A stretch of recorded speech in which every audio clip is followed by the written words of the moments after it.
Aboriginal and Torres Strait Islander viewers are advised that the following video may contain images and voices of people who have passed away.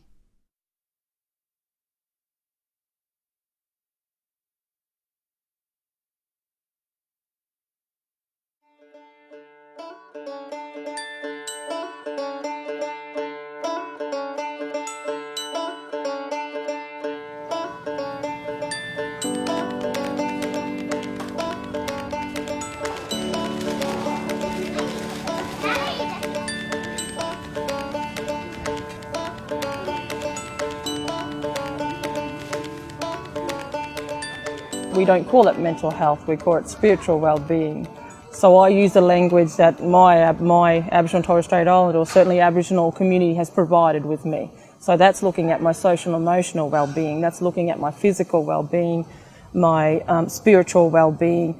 And if we don't have all those things all on par, then that opportunity for mental unwellness or that mental illness, that's where that gets to creep in.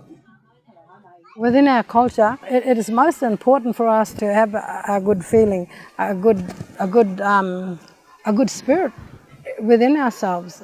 And like in Broome, their term, in a Yarri term, would be Lian.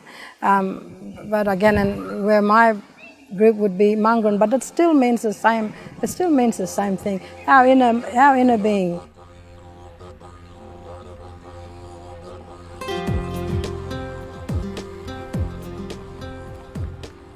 For Aboriginal people, identity is the core, and a healthy identity means a healthy person. In terms of children being able to grow up strong in their identity, requires more than just the parents. It requires connection with grandparents, aunties, uncles, because each of them have a special role to play in their lives, and each of them has something special to teach them in order to grow a strong identity. What mental health has meant for our school community is that we have developed this framework for engagement and wellbeing in a positive way. We're not talking about the negative aspects, and we're not specifically talking about mental health, but it's within that framework that we address all aspects of the Aboriginal culture in the dreaming, the kinship and the environment, so that people feel good. We talk about wellbeing all the time.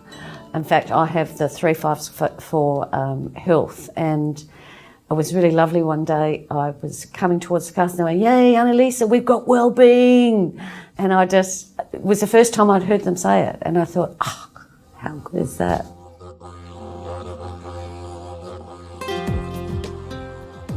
We take it from a strength-based approach, a positive approach, that the Aboriginal cultural framework for engagement and wellbeing is all about our mental health. It's all about how well we are and how proud and who we are as a people.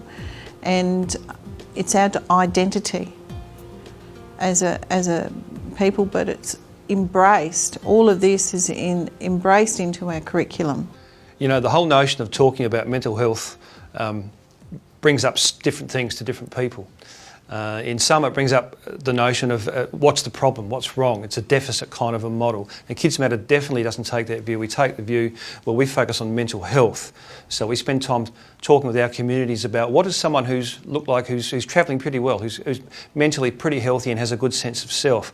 And we know that that's going to mean different things for different communities. The challenge for schools is to grow our ears better and listen, and we need to get better at posing big questions that get our communities engaging with this sort of stuff in a positive framework, rather than us posing big answers and asking them to engage with our big answers. I think mental well-being is about families and their children being happy and feeling supported.